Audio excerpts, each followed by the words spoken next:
Hello, ചലനയാണ്. ഇന്ന് എൻ്റെ clients അഭിമുഖീകരിക്കുന്ന മറ്റൊരു പ്രശ്നമായ ലാക്ക് ഓഫ് സെൽഫ് ലവിനെ കുറിച്ചാണ് ഞാൻ സംസാരിക്കാൻ പോകുന്നത്. സെൽഫ് ലവ് എന്ന് പറയുമ്പോൾ എല്ലാവരും വിചാരിക്കുന്നത് കണ്ണാടിയുടെ മുമ്പിൽ നിന്നിട്ട് ചലന you are A wonderful person, I love you എന്ന് പറയുക എന്നുള്ളതാണ്. ആദ്യമായിട്ട് മനസ്സിലാക്കേണ്ടത് സെൽഫ് ലവിൻ്റെ ആദ്യ പടിയായിട്ട് നമ്മൾ ചെയ്യേണ്ടത് നമുക്കാവശ്യമായ ശാരീരിക, മാനസിക, വൈകാരിക ആവശ്യങ്ങൾ നിറവേറ്റുക എന്നുള്ളതാണ്. ശരീരം ആവശ്യപ്പെടുന്ന സമയത്ത് ഭക്ഷണം, വെള്ളം, അതുപോലെ വിശ്രമം ആവശ്യപ്പെടുമ്പോൾ വിശ്രമം, ഉറക്കം ആവശ്യമാകുമ്പോൾ ഉറക്കം. ഇതാണ് ആദ്യം ചെയ്യേണ്ടത്. വിശക്കുമ്പോൾ ഭക്ഷണം കഴിക്കുക, ദാഹിക്കുമ്പോൾ വെള്ളം കുടിക്കുക, പ്രാഥമിക കൃത്യങ്ങൾ നിർവഹിക്കണം എന്ന് തോന്നുമ്പോൾ അപ്പോൾ തന്നെ അത് ചെയ്യുക. നമ്മുടെ ശരീരം നമ്മളോട് നിരന്തരം സംവദിക്കുന്നുണ്ട്. അപ്പോൾ ശരീരത്തിൽ വേദനയോ മറ്റോ അനുഭവപ്പെടുമ്പോൾ വിശ്രമിക്കുക എന്ന സന്ദേശമാണ് ശരീരം നമുക്ക് നൽകുന്നത്. ആ സമയത്ത് ആവശ്യമായ വിശ്രമം എടുത്തിട്ട് ജോലി തുടർന്നാൽ മതി. സാധാരണഗതിയിൽ അങ്ങനെ വേദന വരുമ്പോൾ നമ്മളതിനെ അവഗണിച്ചിട്ട് നമ്മുടെ ജോലി തുടരുകയാണ് ചെയ്യുന്നത്. 6 മണിക്കൂർ ഉറക്കം അത്യാവശ്യമാണ്. കാരണം ഉറക്കത്തിൽ നമ്മളെല്ലാവരും ബീറ്റ, ആൽഫ, തീറ്റ, ഡെൽറ്റ എന്നീ 4 അവസ്ഥകളിലൂടെ കടന്നു പോകുന്നുണ്ട്. ഡെൽറ്റ സ്ലീപ്പ് ആണ് ഏറ്റവും ഡീപ്പസ്റ്റ് ആയിട്ടുള്ള സ്ലീപ്പ്. ഈ അവസ്ഥയിലാണ് ശാരീരിക വളർച്ചയ്ക്ക് ആവശ്യമായ ഹോർമോണുകളും ഹീലിംഗ് ഹോർമോണുകളും ബ്രെയിനിൽ നിന്ന് റിലീസ് ചെയ്യപ്പെടുന്നത്.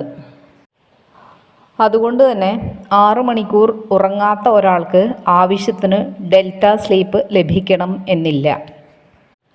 നമുക്ക് ഉണർവും ഉന്മേഷവും തോന്നണമെങ്കിൽ ആവശ്യമായ ഉറക്കം ലഭിച്ചേ മതിയാവൂ. ഇനി മാനസിക, വൈകാരിക ആവശ്യങ്ങളിലേക്ക് വരുമ്പോൾ മനുഷ്യനെപ്പോഴും സ്നേഹിക്കപ്പെടണം. മനുഷ്യൻ മാത്രമല്ല, ഈ ലോകത്തിലെ സകല ജീവികളും സ്നേഹം ആഗ്രഹിക്കുന്നവരാണ്. അതുകൊണ്ട് തന്നെ നമ്മൾക്ക് സ്നേഹം ലഭിക്കുന്ന ആളുകളുമായിട്ട്, സ്നേഹം തരുന്ന ആളുകളുമായിട്ട് സമയം ചെലവഴിക്കുക. പോസിറ്റീവായ ചിന്തകൾ നിലനിർത്തുക.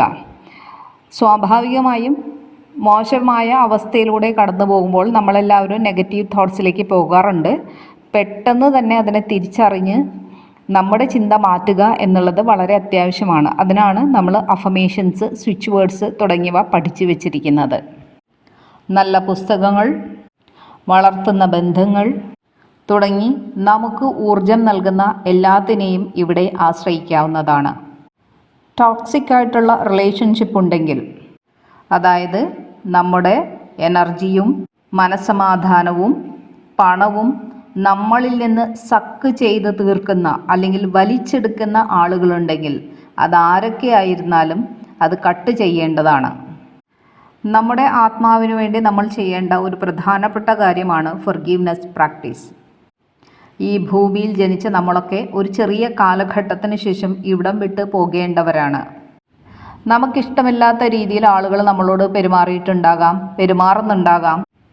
നമ്മളും ചിലരോടെങ്കിലും അങ്ങനെ ചെയ്തിട്ടുണ്ട്. ഇവിടെയാണ് ഫൊർഗീവ്നെസ് പ്രാക്ടീസിൻ്റെ പ്രസക്തി. അവരെ ഫൊർഗീവ് ചെയ്ത് അതിനെ ലെറ്റ് ഗോ ചെയ്തിട്ടില്ല എന്നുണ്ടെങ്കിൽ ഈ ഭൂമിയിൽ നിന്ന് പോയാലും നമ്മൾക്ക് ഒരു സോൾ എൻറ്റാങ്കിൾമെൻറ്റ് ഉണ്ടാകും. അതൊഴിവാക്കാൻ ഫൊർഗീവ് ആൻഡ് ലെറ്റ് ഗോ.